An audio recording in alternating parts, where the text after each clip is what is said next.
Hey everyone, and welcome.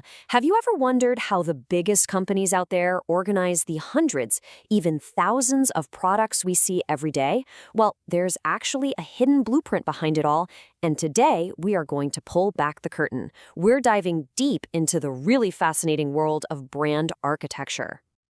So, to kick things off, let me ask you a question.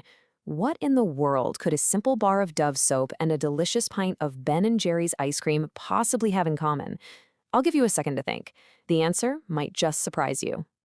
And there it is. They're both owned by the exact same parent company, Unilever. Now, this isn't just a fun piece of trivia. It is a perfect, real-world example of a very deliberate strategy at work, a strategy we call brand architecture. Okay, so what exactly is brand architecture? Well, think of it as the master plan. It's how a company decides to structure all of its brands, its products, and its services. It's the family tree, you know? It's the logic that either connects or intentionally separates all the brands that you know and maybe even love. I love this analogy, thinking of it like building architecture, right? An architect can design a cozy single-family home, a sprawling apartment complex, or, something totally different. Brand architecture is just like that. The structure a company chooses has a huge impact on how we, the customers, see and feel about their business. So companies usually follow a few core models. Let's dig into the first one, the branded house. And in this model, the parent brand is the absolute star of the show. In a branded house, everything lives under one strong, consistent roof. The parent's name is right there, front and center on every single product or service. This creates this incredibly powerful, unified presence. It's all about consistency and pouring all your energy into building up that one master brand. Aveda is a perfect example of this in the real world. I mean, whether you're buying their shampoo, their face cream, or their body lotion, that Aveda name is always right there. This strategy is all about building trust. If you love what their products do for your hair, you're way more likely to try their skincare, right? Because it's all part of the same trusted brand family. But of course, like any approach, it's got its ups and downs. On the plus side, it's super efficient. New products get this instant credibility from the master brand, and your marketing gets a whole lot simpler.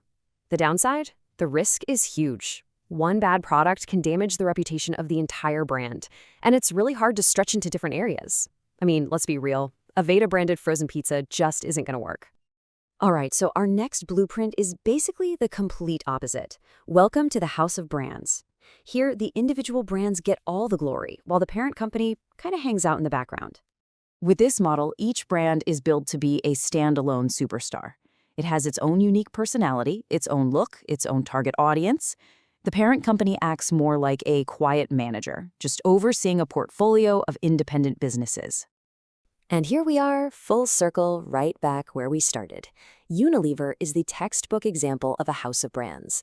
You can have Dove soap in your shower, Lipton tea in your mug, and Ben& Jerry's in your freezer, and have absolutely no idea that Unilever is behind all of them.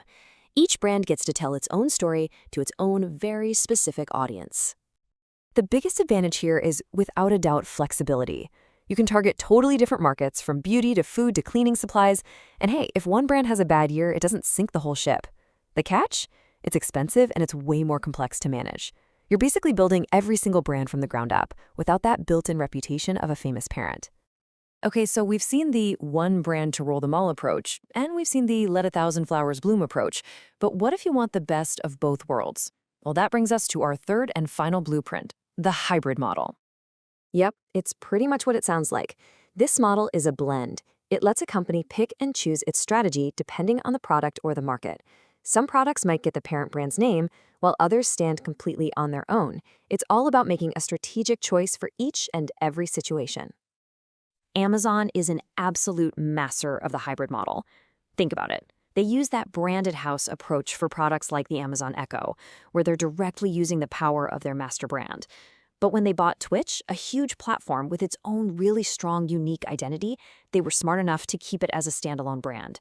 It's a perfect example of knowing when to use which strategy. So the power of the hybrid model is its incredible flexibility. But, and this is a big but, that flexibility comes with a price. It can get really confusing for us as customers to figure out how all these different brands are related. You have to have incredibly careful brand management, or you risk creating a messy, inconsistent experience for everyone. So we've toured the three main architectural styles: the branded house, the house of brands, and the hybrid. This leads to the ultimate question for any business, whether it's a giant corporation or a small startup. Which blueprint is the right one for you? Let's just put this all together in a quick cheat sheet. This really nails the trade-offs. Look at the branded house. You get super high brand consistency, but notice that the risk to the parent brand is also high and your flexibility is pretty low. Now, jump down to the house of brands. You get tons of flexibility and low risk to the parent, but your consistency is all over the place. And the hybrid, well, it gives you that high flexibility, but everything else is variable. You're constantly playing a balancing act between consistency and risk. And really, that brings us to the single most important point of all of this. There is no one-size-fits-all answer. There is no single correct brand architecture. The right choice is completely dependent on a company's goals, its products, and where it wants to go in the future. The architecture has to support the strategy, not the other way around. So now you have the blueprint. You know the secrets. I'll leave you with a little challenge.